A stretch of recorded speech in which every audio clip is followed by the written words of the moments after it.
निदर्शनास आणून द्यायचा आहे। विधानसभेची निवडणूक झाली, एक वर्ष पूर्ण झालं नोव्हेंबर महिन्यामध्ये। या विधानसभा मतदारसंघातील मायबाप जनतेने भारतीय जनता पार्टीवरती विश्वास ठेवला।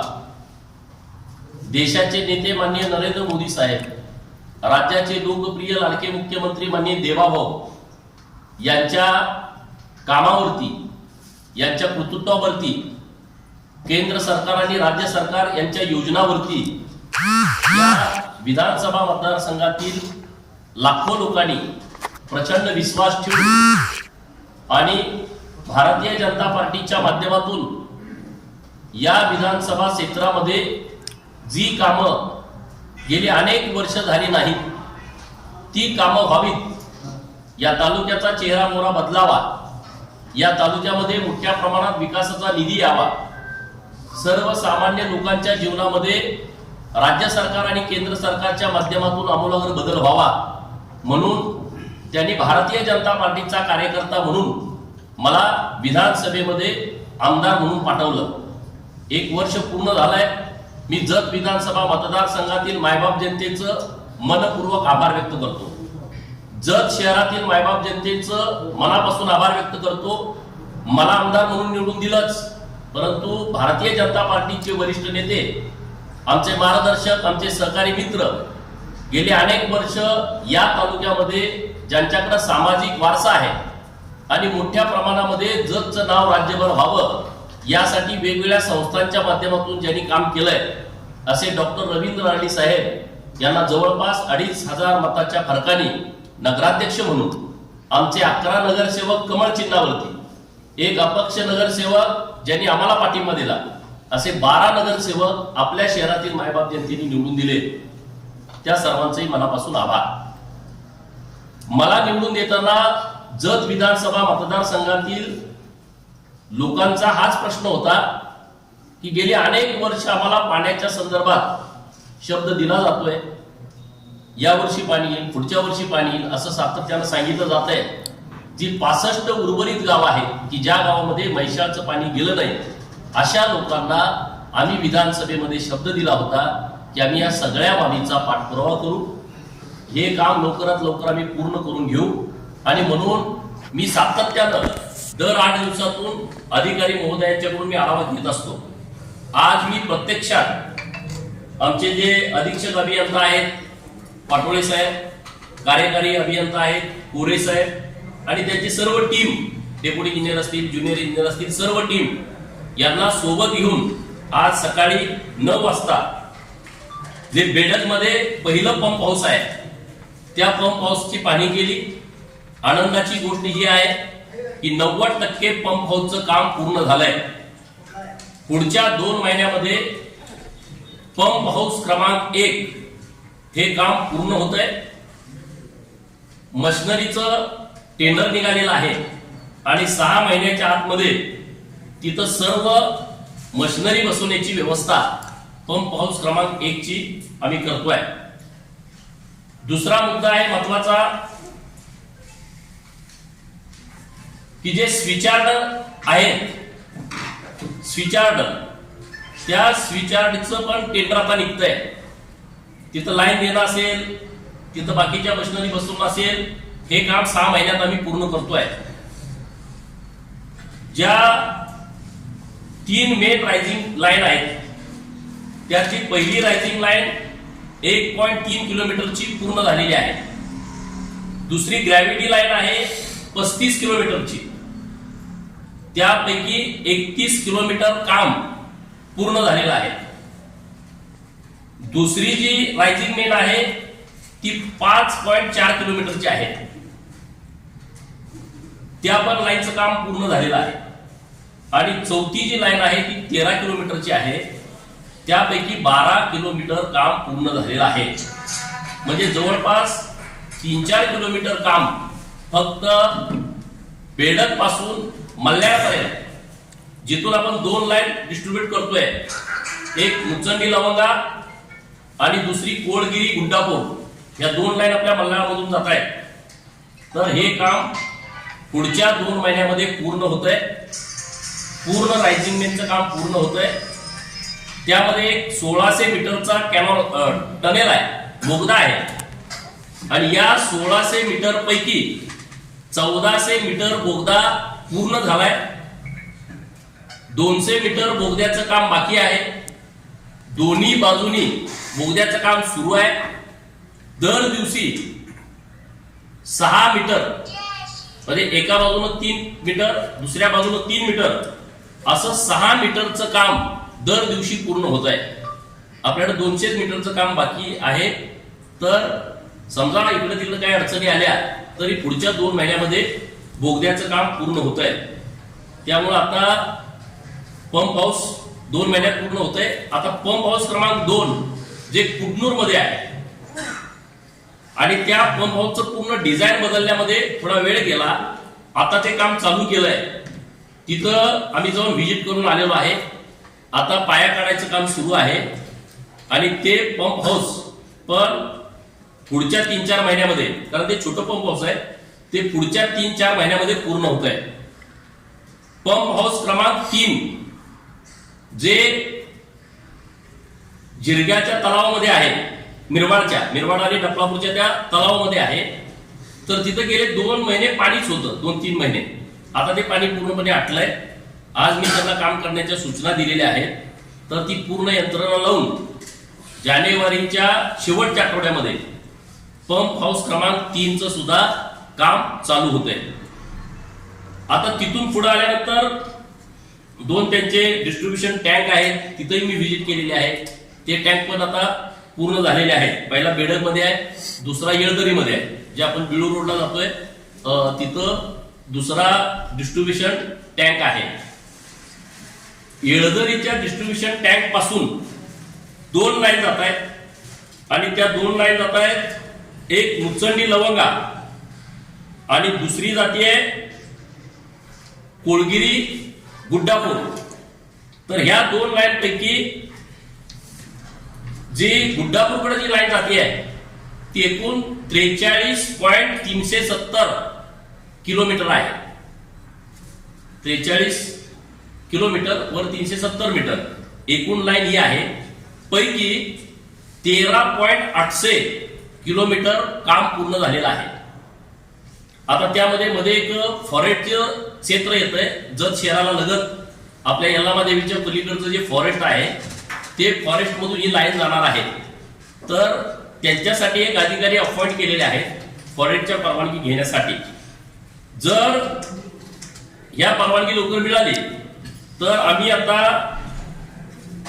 मल्हार पासून जे कोळगिरी मुचंडी पर्यंत आम्ही लाईन टाकतोय. डिसेंबर पर्यंत आम्ही इथं जे तलाव आहे सोरडी टँक, नंतर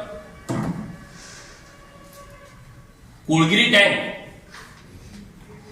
काराजंगी टँक, अचकनहळ्ळी टँक, हे जे सगळे इकडचे टँक आहेत त्या टँकला आम्ही डिसेंबर पर्यंत पाणी देतोय. डिसेंबर पासून पुढं साधारण 8-10 महिने ही लाईन कंप्लीट होण्यासाठी वेळ लागणार आहे. परंतु त्याची आम्ही वाट बघणार नाही. डिसेंबर पर्यंत मल्याळमध्ये पाणी पडतंय. मल्याळमधून इकडं सोरडीपर्यंतच्या टँक पर्यंत पाणी देण्याची व्यवस्था सरकारच्या माध्यमातून होते. दुसरी जी लाईन आहे मुचंडी टू लवंगा, या लाईन वरती आणि इकडं जे इकडचा जो भाग आहे बिळूर भागातला, तिथला अरवकी तलाव असेल, तिथं जिरग्याळ टँक असेल, साळमाळगेवाडी टँक असेल, जिरगाळ पाटील वस्ती टँक असेल, लवटी वस्ती टँक आहे. ह्या सर्व टँक मध्ये खोजनवाडीचा टँक आहे. नंतर गुगवाडचा जो टँक आहे इकडं पाणी देण्याची व्यवस्था डिसेंबर पर्यंत होते. आणि त्याच्याबरोबर सिद्धनाथ तलाव, दरीवडची तलाव, संगचा तलाव, संघच्या तलावामध्ये डिसेंबर 2026 ला या मैशाळ योजनेचं पाणी पोहोचतंय. तशा पद्धतीची संपूर्ण रचना ही आता प्रशासनाच्या माध्यमातून केलेली आहे. निधीसाठी आता 500 कोटी रुपयाची फाईल नाबार्ड मध्ये आम्ही दिलेली आहे. आता ही फाईल नियोजन मध्ये आहे. पुढच्या सगळ्या प्रोसेसहून फेब्रुवारीपर्यंत हा निधी वर्ग होईल आणि त्यामुळे निधीमुळे कुठलंच काम थांबलंय अशी परिस्थिती आपल्या या योजनेमध्ये होणार नाही. तर संघमध्ये जेव्हा आपण पाणी सोडतोय फेब्रुवारी महिन्यामध्ये संघच्या तलावातून जो कॅनॉल गेलाय खाली तो कॅनॉल कुठपर्यंत जातोय? सोनलगी पर्यंत, सुसलात पर्यंत. हा कॅनॉल जुना आहे, नादुरुस्त आहे आणि त्याच्यातून पाणी सोडलेलं नाही आणि म्हणून 55 कोटी रुपये हे लाईनिंग करण्यासाठी प्रस्तावित केलेले आहेत. टेंडर आता त्याचं होतंय. फेब्रुवारी महिन्यामध्ये हे टेंडर होईल आणि ते काम चालू होईल. म्हणजेच याचा अर्थ असा होतोय डिसेंबर 2026 ला संघ तलावात जेव्हा पाणी जाईल तेव्हा ते पाणी संघचा जो ओरिजिनल जुना कॅनॉल आहे इकडचं लाईनचं काम होईपर्यंत बोर नदीच्या दोन्ही बाजूने एक उजवा आणि डावा कालवा, उजवा कालवा हा 2 किलोमीटरचा आहे परंतु डावा कालवा हा सोनलगी पर्यंत आहे. ही बोर नदीकडेची सगळ्या गावांमध्ये पाणी देण्याची व्यवस्था एक कॅनॉल मधून होईल आणि बोर नदीमध्ये पण पाणी सोडण्याची व्यवस्था होते. त्यामुळे बोर नदीच्या आजूबाजूच्या सगळ्या गावांना डिसेंबर महिन्यामध्ये पाणी देण्याची व्यवस्था ही जलसंपदा खात्याच्या माध्यमातून केलेली आहे. मग राहिलेली ही सगळी गावं इकडची आहेत, चाल्याळ वगैरे तिकडची गावं, तर त्यांना डिसेंबर 2027 पर्यंत हे शेवटचं आपल्या तालुक्यातल्या गावाला प्रत्येक तलावामध्ये, ओढापात्रामध्ये, नाल्यामध्ये पाणी देण्याची व्यवस्था हे आपल्या सरकारच्या माध्यमातून आम्ही करतोय. बरोबरच आम्ही आता दुसरे प्रस्ताव दिलेले आहेत की आता हे कामं चालू राहतील. आणखी 2000 कोटी रुपयाची आपल्याला गरज आहे. त्या सबलाईन करायच्या आहेत, डिस्ट्रीब्युशन व्यवस्थितपणे करायचं आहे, त्याच्यासाठी आणखी 2000 कोटी रुपयाची आवश्यकता आहे. तर मी आता शुक्रवारी यासाठी माननीय धुमाळ साहेब यांच्याकडे बैठक लावलेली आहे. सकाळी माझं त्यांच्याशी बोलणं झालं आणि शुक्रवारी बैठकीचं नियोजन केलंय.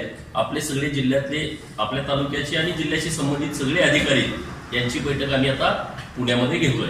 म्हणजे पुढं कुठलाही अवधी आमच्याकडून वाया जाणार नाही याची काळजी जतचा लोकप्रतिनिधी म्हणून आम्ही घेतोय. त्यामध्ये कुठलीही अडचण येणार नाही आणि लोकांना जे वाटतं पाणी देणार की नाही देणार, देणार की नाही देणार, तर सर्व लोकांना पाणी 2026 ला मी अगोदर सांगितलं त्या भागाला आणि 2027 पर्यंत 2027च्या डिसेंबर पर्यंत जत तालुक्यातल्या संपूर्ण गावांना पाणी देण्याची व्यवस्था ही आपल्या सरकारच्या माध्यमातून केली गेलेली आहे. दुसरा विषय आहे, मोटारी खूप जुन्या आहेत आपल्या, बरेच वर्ष झालं मोटारी बसून. आणि तुम्ही बघितलं आपला मागं जो दुष्काळ पडला तेव्हा आपण आढावा बैठक एक घेतली होती, मला वाटतं तहसील ऑफिसमध्ये, आणि त्या मोटारीची कॅपॅसिटी कमी कमी होत चाललेली आहे. आणि म्हणून ही बाब आम्ही सरकारच्या लक्षात आणून दिल्याच्या नंतर आता सर्व मोटारी दुरुस्त करण्याच्या दृष्टिकोनातून 250 कोटी रुपये सरकार मंजूर करतंय.